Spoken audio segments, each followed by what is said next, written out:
I mean, it's almost like the frog that you boil slowly. This is what it feels like. But it also, at the same time, the thing we're going to talk about is the straw that broke the camel's back, which we will obviously Yeah. get into in a minute. By paying money into Spotify, you are literally financing. Okay, so what are we talking about today, Leo? We're talking about why the new EP is not going to be on Spotify and why also all of our music won't be on Spotify soon. Yeah, we're taking everything off Spotify in the next few months. The initial flag was the streaming less than 1,000 plays, not getting paid, wasn't it? I mean, it's almost like the frog that you boil slowly. This is what it feels like. But it also, at the same time, the thing we're going to talk about is the straw that broke the camel's back, which we will obviously Yeah. get into in a minute. So, but it's just been a series of like, okay, yeah, so we're going to get, you don't get any payment. I think the most I've ever seen in a year from Spotify is about 20 quid. And that's after I had something like, I don't know, 30,000 streams on a particular track. So there's the tiny payments per stream, no payment for any track that gets less than 1,000 streams in 1 year. Most people probably know by now that Spotify have had created fake artists through a company called Epidemic Sound. These fake artist tracks were pushed out to listeners so that Spotify could get a bigger piece of the pie. Presumably, the music industry wasn't too happy about, so I think their response was like, "Oh, I know, we'll take some of the pie of the little people." Or maybe the majors were like, we'll create our own fake artists. Timberland Yes, playing an yeah, AI. Timberland, yeah. So this is the future. This is the next Um, level. this is the next level. Spotify will do this. They've got form in creating fake artists. There's no reason for them not to train their AI to do the same thing. They're already doing that. They're not the only ones. A lot of the The point is, by distributors. uploading your music, Uh, you're enabling them. You're agreeing to them. They're changing the T's and C's so that you approve them using your work as a derivative source for their AI. Correct? Correct. But not only that, but they're now making it possible for people to remix your tracks. So Right. they can take a bit of your track, remix it, upload it on Spotify, and you don't have any rights over that either. And again, that's being Which sneaked in through the back door of their T's and C's that no one really reads. exactly. So, this is, if any other artists who are not aware of this, look it up. We're not making it up. But really, the clincher for us, I think, was when you sent me an article, which it wasn't new news, it was old news, but 22. apparently in November 20, yeah, but in November 21, Spotify, it was announced that Spotify founder and CEO Daniel Ek's investment company, Prima Materia, had invested 100 million in a company called Helsing, which is an artificial intelligence company based out of, I think it's Germany, but Europe regardless, that assists in military technological ventures. Their technology is reported to assist with battlefield operations, helping to identify and assess multiple collected forms of data via sensors in order to assemble a picturesque viewpoint which military agents could use at their discretion. I've read elsewhere that they also assist in drone technology. Presumably, they identify where the drones should strike and coordinate the two together. Now, and I know, and everyone knows that there's been drone strikes, obviously, in Ukraine. There's been drone strikes in Gaza, in the Yemen, Any Senegal, I modern think, conflict is probably using drones now. any conflict. So, frankly, I don't want to be part of that. I don't, neither do you. I think there's a lot of people who don't want to be part of it. By contributing one's music onto Spotify, one is indirectly, I would say directly, contributing towards this technology being fast tracked and invested in. And by having a subscription to Spotify, by paying money into Spotify, you are literally financing such operations. So that's why we're not going to be on Spotify. Yeah, I mean, it's one thing to be subscribing to that service. It's quite another to be contributing to it as an artist and then not being recompensed in any way whatsoever because maybe you didn't hit 1,000 streams with that track last year. And let's say, for example, that you've had 25 tracks that are just under 1,000 streams, then obviously that's 25 times however many payments that they diverted away from you and Exactly. potentially to much more toxic or harmful product. Well, this is the thing. I mean, if Spotify was committed to the artists, they would put a much more fair system in place. That it's not that difficult to actually pay people.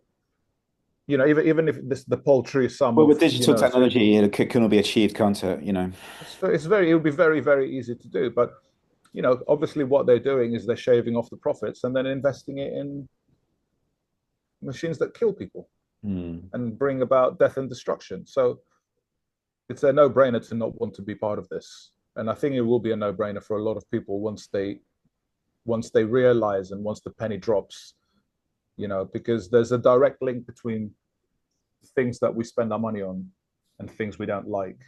So my attitude is we need to cut off the money supply if we want to see change. Yeah, yeah, yeah. Vote with your pocket. Voting at the ballot doesn't seem to be doing very much these days and probably hasn't done so for a while. But voting with your wallet definitely has an impact. So don't give your money to companies who do things that you don't want to see in the world, basically. And that goes for everything. So, yeah. Yeah, without wanting to preach too much, Yeah, it's straightforward. no, it's a choice. Everyone has a choice. But I just think that a lot of people don't know that they're making that choice on a daily basis. Everyone's very busy. So I'm not preaching about what people I'm not preaching about what people should or shouldn't do. I am certainly preaching about understand the impact that you can have on a daily basis from everything you do, from where you buy your coffee in the morning to, where you who you pay to have your music services, you know. So that actually brings us quite nicely to, Yeah. well, so Well, if what they're not can on you Spotify, do? then how can people support what we're doing? If they're not Exactly. spending their money there, then where can they spend the money if they want to?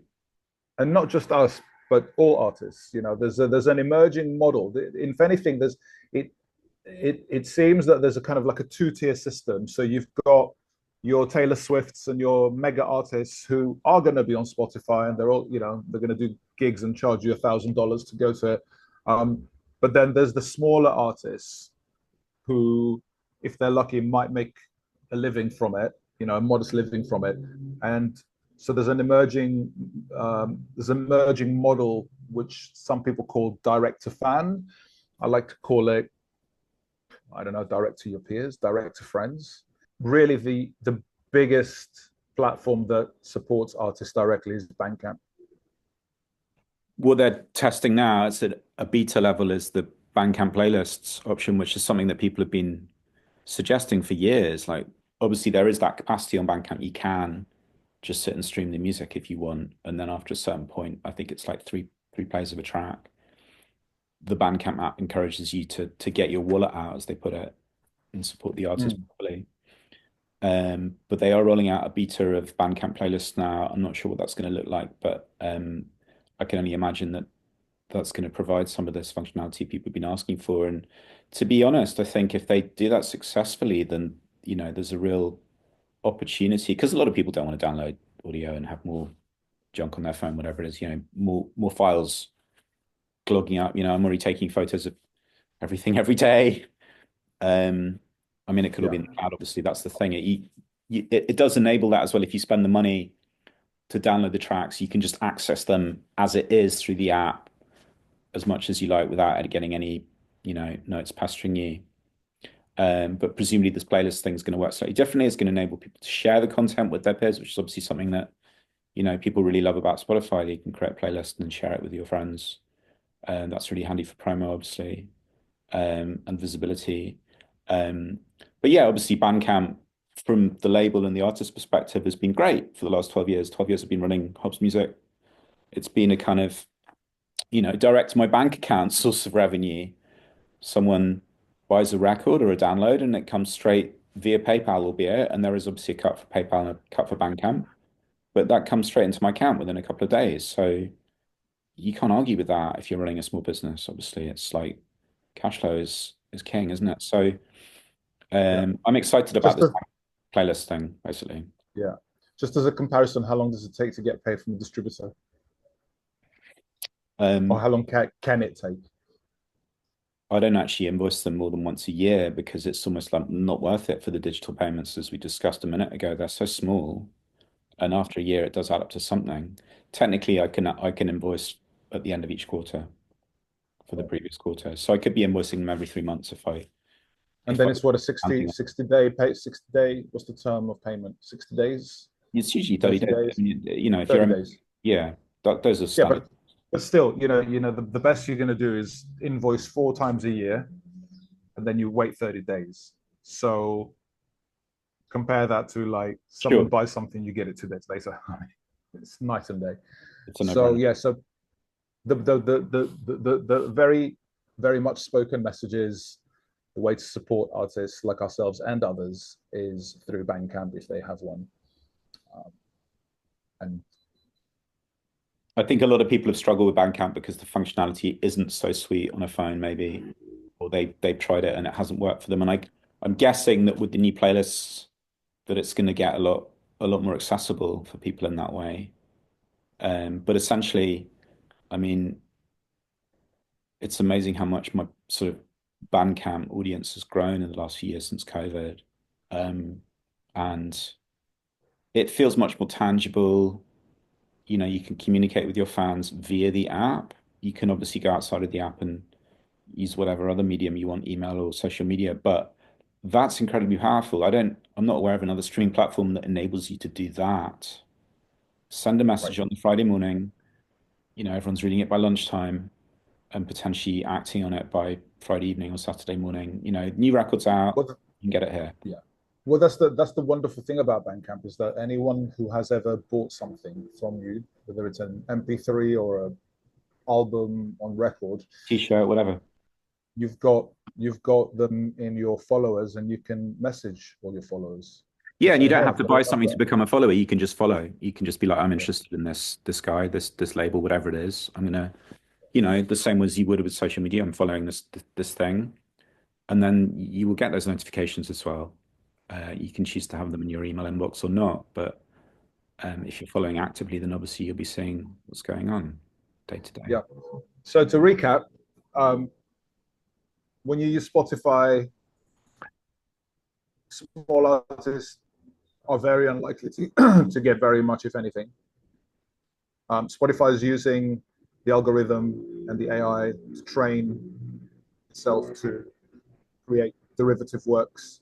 People will be able to remix tracks that are on there also, and the artists don't see any of that, and they don't have any ownership. They're passing all these T's and C's from underneath people's noses. Um, was there anything else other than the investment into drones? The micropayments, the investments, the no payment for up to 1,000 until you've breached 1,000 streams a year, um, Per track. just per track for a track, yeah, for a single, and then obviously, um, Siphoning off the money in order to invest it into, some money that could be going to artists, smaller artists, like 100 million go a long way. mm, I mean, even if you've got 180 million tracks that don't, sorry, even if you've got like 100 million tracks that don't get to 1,000 plays, you could still pay the ones that reach, say, 100 plays, pay them something. And yeah, if an artist has got 25 tracks that hit 100 plays and each one is worth a fiver, that's at least something. But what they're doing is that they take siphoning on off that money, also creating their own artists, whether it be through other companies or through the AI now, and they're I think it's 80%, isn't it? 80% of Spotify streams are below the 1,000 stream a year mark. Is that right? 80% of the tracks on Spotify. Yes, 80% of the tracks on Spotify do not reach that threshold of 1,000 streams. It's a cosmic sum.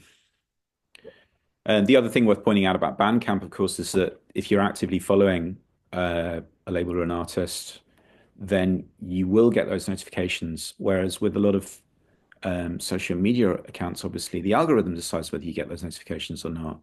You have to be engaging with them day to day to keep getting those notifications, all those posts, whatever it is. Because the Yeah. algorithm looks at what you're doing and it says, no, you didn't look at that last post. Maybe you're not going to be interested in this next one. Well, it's completely opaque. We have no idea how the algorithm works on Spotify. We just But there's no gaslit by filter. being told. Oh, there was the other thing. Oh my goodness, sorry. This is a little bit old man shouting at the cloud. Um, but there was the other thing where you're invited to pay money, like so that the algorithm will prioritize your music and push Of it. course, the payola style. The payola style, wonderful. Yeah, I mean, I was told a very long time ago that any agency or service that takes money from artists is not one worth bothering with, Mm, which, which is why I stopped paying SoundCloud back in the day yeah. because I was paying it and it wasn't paying me. Mm.